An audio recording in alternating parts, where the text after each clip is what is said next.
बिस्मिल्लाहिर्रहमानिर्रहीम। अस्सलाम वालेकुम स्टूडेंट्स।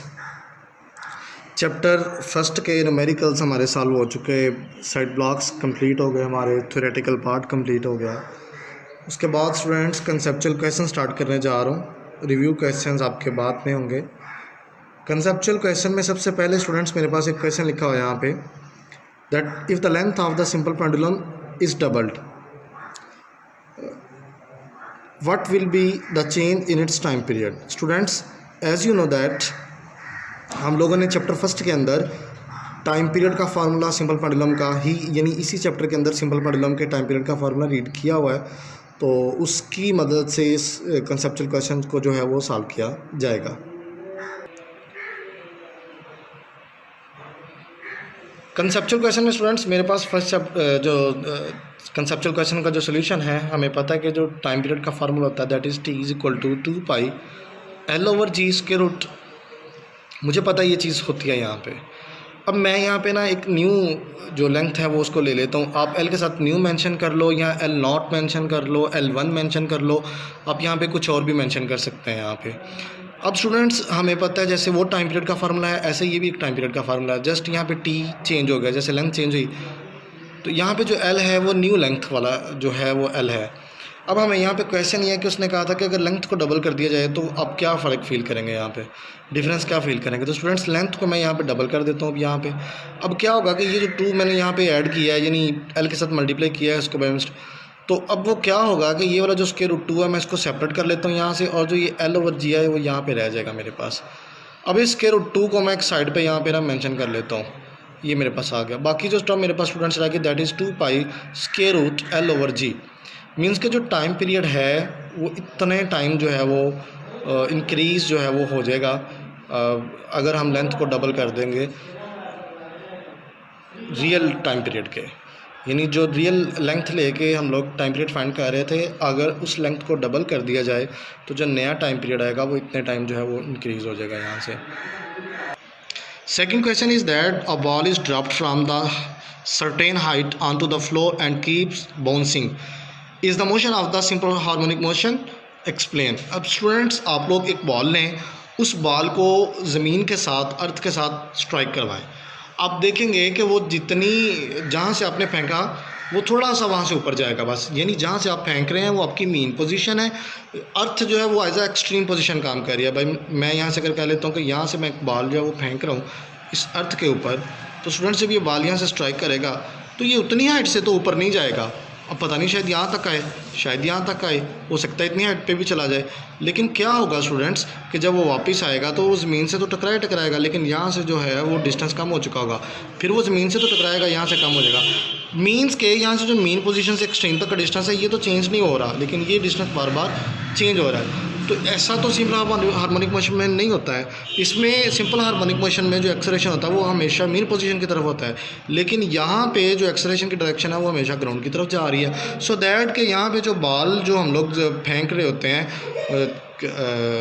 ज़मीन के साथ स्ट्राइक करवा रहे होते हैं, उसकी मोशन जो होती है वो सिंपल हार्मोनिक मोशन नहीं होती है। स्टूडेंट्स इसका आंसर चेक करते हैं। मेंशन कर दिए यहाँ पे कि no the motion of the motion is not simple harmonic motion as the mean position is not defined. Students जो मैं आपके साथ बात कह रहा था, and the condition of simple harmonic motion are not being fulfilled, वो कंडीशन जो एक्सेलरेशन की मैंने आपको बताई है वो यहाँ पे फुलफिल नहीं हो रही है।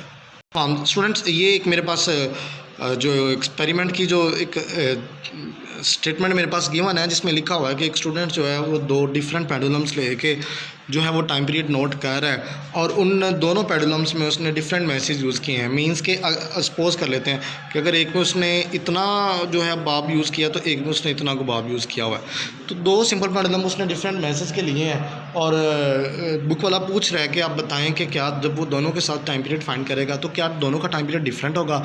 तो students as you know that कि हम लोगों ने पढ़ा हुआ है, as you know that students के टी इक्वल होता है 2 L ओवर जी के इक्वल। तो यहाँ पे आप देखें कहीं पे जो टाइम पीरियड है मैथ्स पे डिपेंड कर रहा है स्टूडेंट्स, ये जो टी है वो एल और जी पे डिपेंड कर रहा है। मेन तो यहाँ पे एल है, यानी लेंथ के चेंज होने से ही फ़र्क आ सकता है, जैसे हमने कंसेप्चुअल क्वेश्चन नंबर 1 में हमने सॉल्व किया था। तो यहाँ पे अगर मैथ्स को आप चेंज करते हो तो टाइम पीरियड पे कोई फ़र्क नहीं पड़ेगा। तो आप लिख सकते हो कि so the time period only depends on the length and the value of g, so it's independent of maths, maths पे डिपेंड नहीं कर रहा होता, that's why the time period remains same. Next students मेरे पास है what type of wave do not require any material medium for the propagation. Students वैसे तो ये मुझे एज अ क्विक क्विज आपको देना चाहिए, एज अ असाइनमेंट आपको देना चाहिए कि ये वाला जो कंसेप्चुअल क्वेश्चन है ये आप लोग खुद करें, जैसा थ्योरेटिकल पार्ट में हम लोग पढ़ चुके हैं। जब हम लोगों ने वेव्स को अंडरस्टैंड किया था, वेव्स की डेफिनेशन के साथ हम लोगों ने वेव्स की 2 टाइप्स पढ़ी थी, मैकेनिकल वेव और इलेक्ट्रोमैग्नेटिक वेव्स, और हमने इलेक्ट्रोमैग्नेटिक वेव्स के लिए पढ़ा था कि electromagnetic waves do not require any medium for their propagation, और मैकेनिकल वेव्स के लिए पढ़ा था कि ये वेव्स ऐसी होती हैं जिनको पास करने के लिए किसी ना किसी मीडियम की ज़रूरत होती है। सो इसका जो आंसर है वो राइट कर दिया गया है यहाँ पे कि electromagnetic waves do not require medium for their propagation like light waves है। लाइट वेव्स को पास करने के लिए कभी भी किसी चीज़ की ज़रूरत नहीं होती है। ऐसा नहीं है कि वो सॉलिड में से पास करना ज़रूरी है उसका, या वो एयर में पास करे या किसी और मीडियम में या पानी में पास करे, लकड़ी।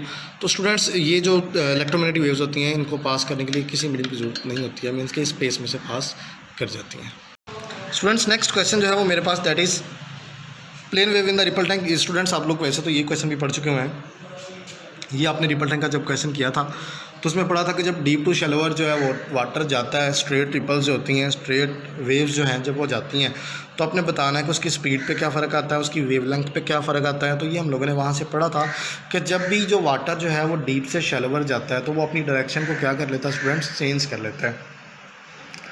जब भी वाटर जो है वो डीप से शैलोअर में आता है तो स्टूडेंट्स आप लोग ऑब्जर्व करें, ये रिपल टैंक में मैंने करवाया था आप लोगों को कि जब वाटर डीप टू शैलोअर जाता है तो उसकी जो वेवलेंथ है वो डिक्रीज़ कर जाती है, कम हो जाती है। पहले वेवलेंथ ज़्यादा थी, बाद में वेवलेंथ कम हो जाती है। बट यहाँ से हम लोगों ने पढ़ा था कि वाइब्रेटर से जो वेव्स प्रोड्यूस हो रही हैं उनकी फ्रिक्वेंसी चूँकि सेम है, चूँकि वो सेम फ्रिक्वेंसी से प्रोड्यूस हो रही हैं तो वो तो कंटिन्यूसली वहाँ से प्रोड्यूस हो रही हैं।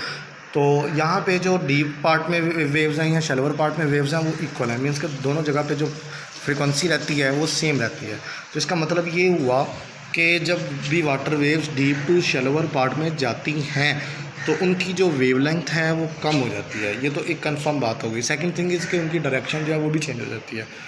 थर्ड थिंग इज़ कि जब भी वेव्स डीप टू शैलोअर में जाती हैं तो due to decrease in wavelength, students आपको पता है यहाँ पे कि मेरे पास जो रिलेशन है वो ज़रा स्टूडेंट्स यहाँ पे जो मेरे पास जो रिलेशन है that is v is equal to f lambda, ये आपको पता ही है यहाँ पे। अब स्टूडेंट्स यहाँ पे जो f है हमने तो ये पढ़ा था कि ये कांस्टेंट है। जब भी कांस्टेंट और इक्वल को ख़त्म किया जाता है यहाँ पे तो फिर क्या होता है भला, यहाँ पे स्टूडेंट्स ये सिचुएशन बनती है कि हमारे पास देखें f कांस्टेंट है, अब हमें पता है कि वेवलेंथ जो है वो डिक्रीज़ होती है। अगर ये दोनों चीज़ें ख़त्म करूँ तो ये लैम्डा और v जो है वो प्रोपोर्शनल आ जाएंगे एक दूसरे के। जब भी लैम्डा और v एक दूसरे के प्रोपोर्शनल आएंगे तो जितना लैम्डा डिक्रीज़ होगा, लैम्डा मीन्स स्टूडेंट्स यहाँ पे वेवलेंथ है, v मीन्स यहाँ पे स्पीड है, तो जितना आप वेवलेंथ यानी जितना भी जब वाटर वेव्स को डीप से शैलोअर में लेके जाएंगे तो जितनी जो वेवलेंथ डिक्रीज़ होगी उतनी ही स्पीड भी डिक्रीज़ होगी। तो यहाँ से कह सकते हैं कि जब वाटर वेव्स जो हैं, जो स्ट्रेट वेव्स जो हैं, जब वो डीप से शैलोअर जाती हैं तो जितनी वेवलेंथ डिक्रीज़ होती है या अगर वेवलेंथ डिक्रीज़ होती है तो उनकी स्पीड भी डिक्रीज़ होती है, बट फ्रीक्वेंसी रिमेंस कांस्टेंट। तो स्टूडेंट्स ये आप लोगों ने अपनी जो नीट नोटबुक है उसके ऊपर आप लोगों ने फर्स्ट चैप्टर के जो न्यूमेरिकल हैं और कंसेप्चुअल क्वेश्चन जो हैं वो राइट कर लेने हैं। नेक्स्ट जब भी हम लोग स्कूल आप लोग आएंगे तो इंशाल्लाह ये आपका जो ये वर्क है ये तो नोटबुक वाला तो चेक हो गई होगा। तो इसके बाद मैं आप लोगों को नेक्स्ट लेक्चर तक ज़रूर बता देता हूँ कि आपने मुझे ये जो नीट होमवर्क है ये कैसे आप लोगों ने मेरे तक पहुँचाना है। तो स्टूडेंट्स थैंक यू, अल्लाह हाफ़िज़।